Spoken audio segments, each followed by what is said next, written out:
There's no better way for me to describe my time in Cat Quest 3 than to tell you that I was filled with joy the entire time I was playing it, and that's an emotion I did not expect to feel when looking at the store page. To be honest, I mainly bought it because it seemed like a fun action game with cats, but it turned out to be much more than I thought. Cat Quest 3 is an action-adventure game set in a beautifully stylized and vibrant archipelago filled with treasure chests, side quests, references, wacky characters, boss fights, and much more. It's lighthearted and whimsical, but also puts serious effort into making its combat and progression systems engaging. I've played a few games that include itemization and progression systems that feel included out of some sort of weird obligation. Hogwarts Legacy comes to mind as a game that nailed its setting and combat, but completely underbaked the itemization mechanics, leaving me wondering why the hell they were even included in the first place. Having not played the first two Cat Quest games, I wasn't sure what to expect in that regard, because just off the name alone, you could be forgiven for thinking the game would deprioritize itemization and progression, but that's just not the case. Cat Quest 3 gives love and attention to its every aspect, and it's always great to see care put into each corner of a game like this equally.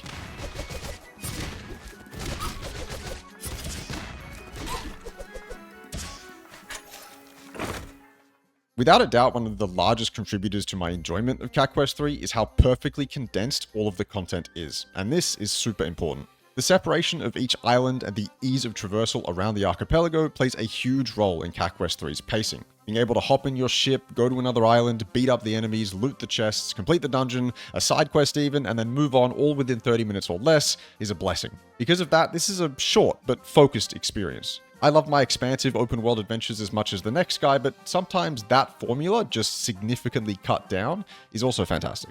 As I said, all of the content is nicely condensed, but the bulk of it involves beating up enemies in fast-paced brawler combat, with some ranged capabilities mixed in when using wands and spells, and it all takes place on the islands or the ocean. Ground combat in Cat Quest 3 genuinely feels amazing. Some parts of this game are clearly designed around or favor a controller scheme, but mouse and keyboard works spectacularly anyway, and I really appreciate that. Ship combat is one area that's clearly geared towards controllers, but it doesn't mean mouse and keyboard ship warfare is undoable. The UI is also definitely built for controllers, but that's a small complaint in a big bucket of positives. The islands themselves vary in size, but generally speaking contain plenty of things to do. For example, dungeons that are, like the rest of the game, focused encounters.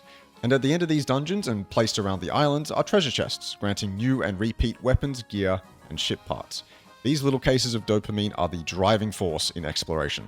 New pieces of gear are always welcome, but you'll often come across the same piece of gear you already own when opening one of these chests. I feel like some games would ask you to sell the extra piece of gear or just replace it with currency, but Cat Quest 3 opts to increase that gear piece's level instead. It's decisions like this that show the presence of mind the developers clearly have, because if the game didn't have a way of naturally scaling you like this, then you'd be significantly more handicapped with buildcraft and general gear progression.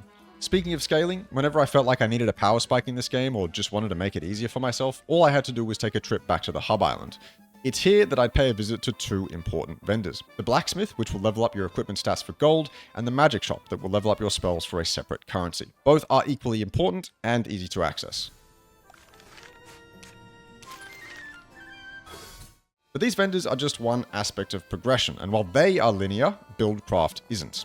I've not dived too deep into it, but with the amount of gear and weapons in this game, and how each of them are geared towards a certain style of combat, you can create some seriously powerful builds. The devs are also cautiously generous with gear drops, making it reasonable to acquire most or all of the required pieces of gear for a certain type of build.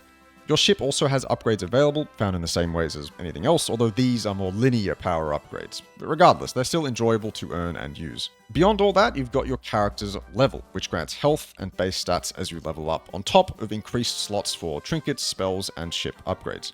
Cat Quest 3 also does a couple big things right for me personally, and these are smaller things but meaningful.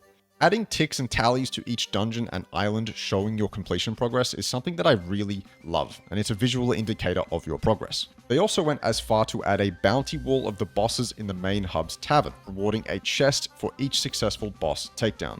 Again, an addition that fuels your fire as you play through the game, and something I'm a big fan of.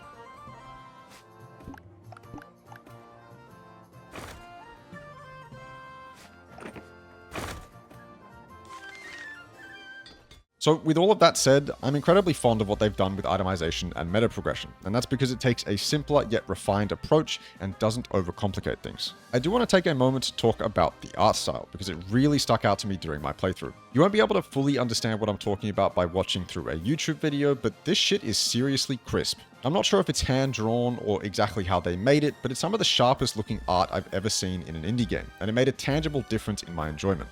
Usually I just put everything on low for max frames because art comes secondary to gameplay, but for me, I just really enjoyed looking at the game. From dungeons to islands, it all looked great, so a real hats off to the art team.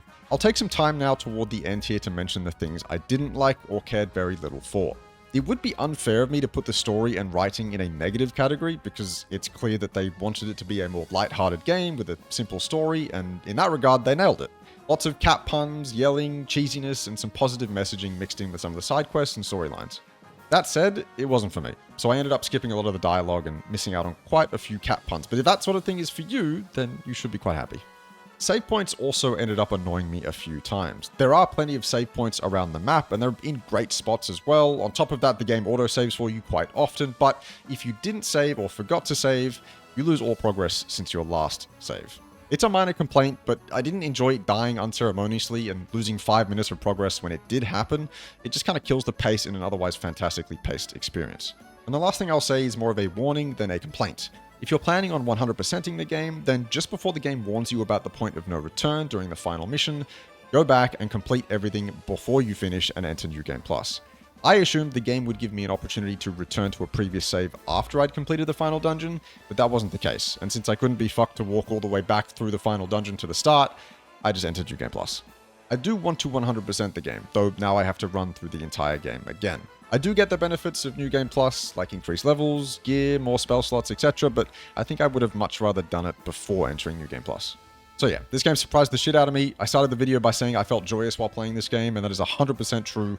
I found myself genuinely smiling during my first 30 minutes of playtime. Like I was actually smiling in real life while playing this game because I was having so much fun with it. Whether it was my sense of nostalgia or the music or the art, it doesn't matter. The combination of pristine artwork, a focused and comprehensible setting, fun, fast-paced combat, and simple but engaging itemization and progression makes this an easy recommendation from me. But yeah, that's it. I appreciate you watching. Have a great day. I'll see you later.